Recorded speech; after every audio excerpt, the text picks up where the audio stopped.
सभी शिक्षार्थियों को डॉक्टर चेतना उपाध्याय का प्यार भरा नमस्कार। आज हम बात करेंगे बचपन में बाल साहित्य की भूमिका पर।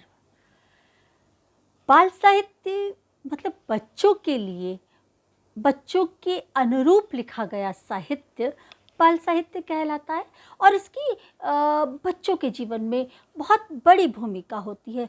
यह उनके आने वाले भविष्य के लिए रीढ़ की हड्डी का काम करता है। तो जब रीढ़ की हड्डी है तो स्वाभाविक है सारा विस्तार जीवन का इस पर निर्भर होगा ही। इसलिए इस विषय पे आज हम बात करते हैं और ये अक्सर करके पूछा भी जाता है कॉम्पिटिटिव एग्ज़ाम्स में भी। तो सबसे पहली जो भूमिका मैंने महसूस की वह है तनाव रहित शिक्षण।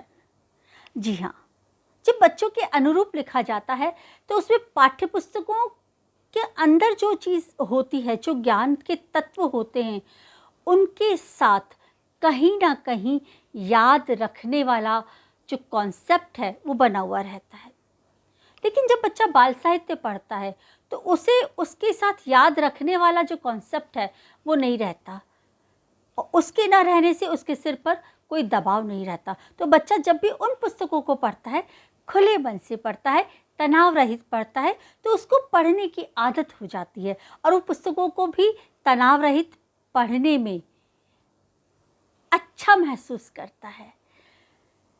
क्योंकि तनाव बहुत सारी इच्छाओं पर पाबंदी लगा देता है, तो पढ़ने की इच्छा जो है उस पर पाबंदी होती है। इसलिए यदि बाल साहित्य बच्चों को दिया जाए तो तनाव मुक्त होकर पढ़ने की आदत उनमें विकसित हो जाती है। दूसरा बिंदु जो मैंने लिया है वह है उचित शब्द विन्यास। जी हाँ, बाल साहित्य की जो पुस्तकें जब बच्चा पढ़ता है तो उनसे जुड़े हुए जो शब्द विन्यास हैं वो उसको मिलते हैं और उसके जीवन में भी उसका जो भाषा विन्यास है वो एक बेहतरीन रूप में सामने आ पाता है। तो ये बहुत बड़ा फ़ायदा है। वो बच्चा सहजता से पढ़ जाता है और उसे पता ही नहीं चलता कि कहाँ उसे एक समृद्ध भाषा मिल गई। और यही हम लोग चाहते हैं कि बच्चों की जो भाषा है बाल्यकाल से ही समृद्ध हो। तो बाल साहित्य उसमें बहुत बड़ी अहम भूमिका निर्वाह करता है। तीसरा बिंदु जो मैंने लिया है वह है पठन पाठन हेतु प्रेरणा। जी हाँ, जो पाठ्यक्रम से जुड़े हुए पुस्तकें हैं उनको पढ़ने के लिए प्रेरणा शिक्षकों को देनी पड़ती है, परंतु जो बाल साहित्य है जब बच्चा पढ़ता है तो वो स्वतः आत्म प्रेरित होकर उसको पढ़ता है। तो उसके अंदर पढ़ने के प्रति एक प्रेरणा जागृत होती है और वो भी आत्म प्रेरणा जो कि मजबूती देती है बच्चों को पुस्तकों से जुड़ने के लिए, अध्ययन अध्यापन से जुड़ने के लिए। चौथा जो बिंदु मैंने लिया है वह है रुचिकर और मनोरंजक। देखिए, वैश्वीकरण का काल है और आज की स्थितियों में किताबें उतनी रुचिकर और मनोरंजक बालकों को नहीं लग रही हैं। ये आप और हम सभी जानते हैं क्योंकि संचार क्रांति का दौर है। इसलिए बाल साहित्य की जो पुस्तकें होती हैं यदि वो बाल मन के अनुरूप लिखी जाती हैं तो कहीं ना कहीं उनमें रोचकता का पुट होता है, मनोरंजन का पुट होता है और वह उन्हें उन पुस्तकों के माध्यम से अपने पाठ्यक्रम से संबंधित जो पुस्तकें हैं उनको जोड़े रखने में भी मददगार साबित होता है और यह बहुत बड़ा लाभ है। अगला बिंदु जो मैंने लिया है वह है पठन पाठन प्रक्रिया का विकास। जी हाँ, हम लोग पाठ्यक्रम से जुड़ी जो पुस्तकें हैं वो इसीलिए चाहते हैं कि बच्चों में उस प्रक्रिया का विकास हो। जैसे ही बच्चा विद्यालय आने लगता है तो हम अपेक्षा करते हैं कि उसमें पठन पाठन की प्रक्रिया का विकास हो और अक्सर करके हमारे बच्चे पाठ्यक्रम से जुड़े हुए पुस्तकों से दूर भागते हैं। क्यों? क्योंकि उसमें उन्हें ध्यान केंद्रित करना पड़ता है। माता पिता का भी ध्यान इसी तरफ रहता है कि आज हमारे बच्चे ने कितना सीखा और शिक्षकों का भी ध्यान यही रहता है कि उन पाठ्य पुस्तकों से हमारे बच्चे ने कितना सीखा। मतलब लगातार उनको लेकर कोई ना कोई उनको मूल्यांकित करता रहता है। लेकिन जब बाल साहित्य पढ़ते हैं तो कोई किसी किस्म का मूल्यांकन नहीं कर रहा होता, अक्सर करके सामान्य तौर पर, और ये बात बच्चा जानता है। तो उसे उसमें रुचि और जो मनोरंजन है वो महसूस होता है, और वह इनके माध्यम से पाठ्यक्रम की पुस्तकों की तरफ भी जुड़ता है। मतलब उसको ये चीज़ का एहसास होता है कि पुस्तकों में भी मनोरंजन हो सकता है या होता है।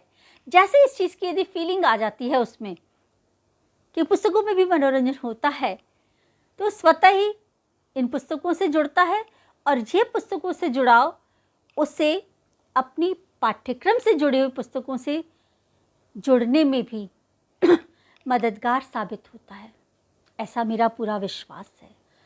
इसलिए बचपन में यदि बाल साहित्य की पुस्तकें बालकों को दी जाएं, तो उनके जीवन में पढ़ने पढ़ाने की जो प्रक्रिया है स्वकेंद्रित रूप में विकसित हो जाती है। अगला बिंदु जो मैंने लिया है, सहजता से अनेकों अवधारणाओं के प्रति समझ बनाने में सहायक।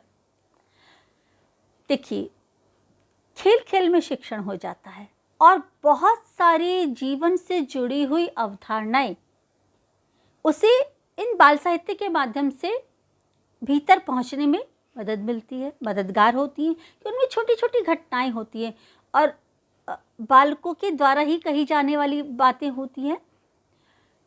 तो उनमें जानवरों के प्रति, पंछियों के प्रति, आम इंसानों के प्रति, रिश्तों के प्रति, वस्तुओं के प्रति जो एक अनेकों किस्म की जो अवधारणाएं हैं उनके प्रति एक समझ बढ़ाने में मदद मिलती है। वो स्वयं उनको समझने की, खोजने की कोशिश करता है, और यह हकीकत है। मैं आपको आगे आने वाले अपने वीडियोस में ये चीज़ बताऊंगी। अभी कल की ही बात है, मैं एक बच्चे को अपनी कहानी सुना रही थी, और उसमें ये दृश्य था कि कछुआ उल्टा गिर जाता है और उसके पैर ऐसे ऐसे होने लगते हैं। तो बच्चा खुद सुनते से बोलता, हाँ जब ऐसे होगा तो चलेगा कैसे, वो तो नीचे होगा, उसका ऊपर भाग ऊपर होगा तभी तो वो चलेगा। तो देखिए, मतलब ये जो अवधारणा थी कि जो ऊपरी शैल है वो ऊपर ही होगा, पैरों की जगह नीचे ही होगी, तभी वो चल पाएगा। बच्चा स्वयं उसने उस अवधारणा को विकसित किया, और उसने ये भी चीज़ कही, अरे पहले मैंने भी तो कहानी पढ़ी थी, उसमें तो ऐसा होता था, वो आपस में एक धीरे चलता था और एक तेज चलता था। मतलब उसमें सब चीज़ की जो समझ है, मेरे समझाने की ज़रूरत ही नहीं हुई, बच्चा स्वयं समझ गया। ये मैं अपने अनुभव से ही बता रही हूँ। तो ये सिद्ध होता है कि इस तरह से बाल साहित्य से अनेकों किस्म की अवधारणाएं उसके दिमाग में बैठ जाती है।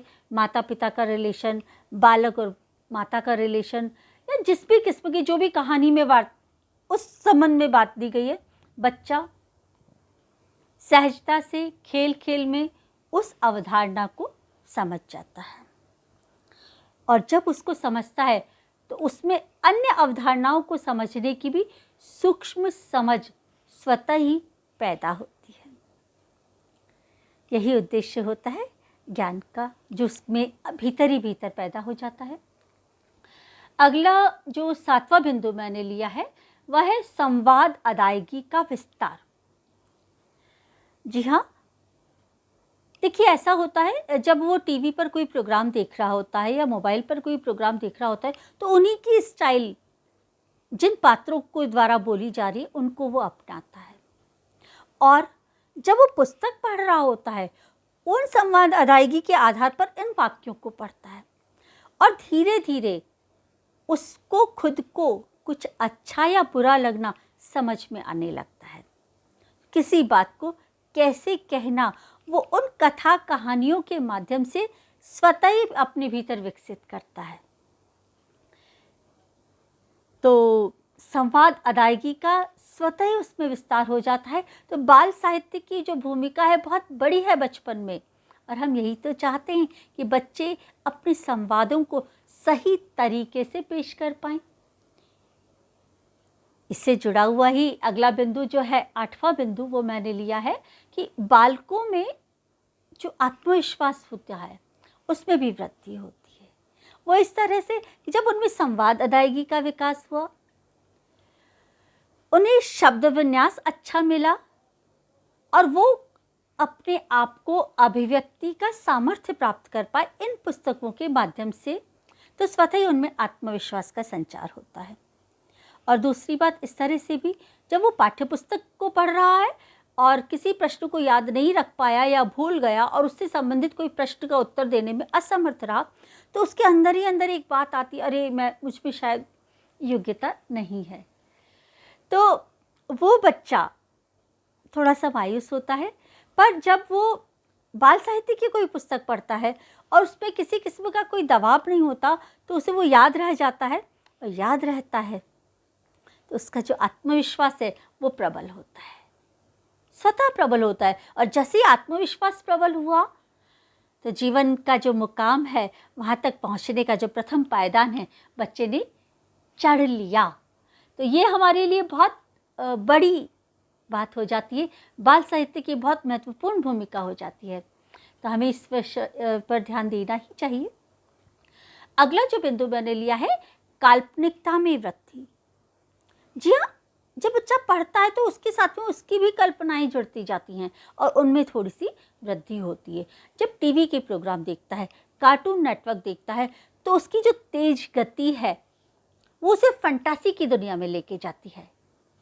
परंतु जब पुस्तकों में वो पढ़ता है और वहाँ जो काल्पनिकता वो देखता है, वो उसे वास्तविक धरातल पर जोड़े रखती है। एकदम से फैंटेसी, हालांकि फैंटेसी मज़ेदार होती है, बच्चों को मज़ा भी आता है और वो पर लिखने में पढ़ने में भी तो फैंटेसी महसूस कर सकता है ना उसी किस्म की, और अलग अलग काल्पनिकताएं उसकी विकसित हो जाती हैं और वो स्वतः ही उनसे जुड़ी हुई अन्य कहानियाँ बनाने लगता है। तो ये बहुत बड़ी भूमिका है बाल साहित्य की। अगला अंतिम बिंदु जो मैंने कहा वह है सृजनशीलता का विकास। जी हाँ, जब बच्चा अपने मन से कुछ पढ़ता है, समझता है, तो उसमें भी सृजन के बीज आते हुए महसूस होते हैं, अंकुरित होते हुए महसूस होते हैं।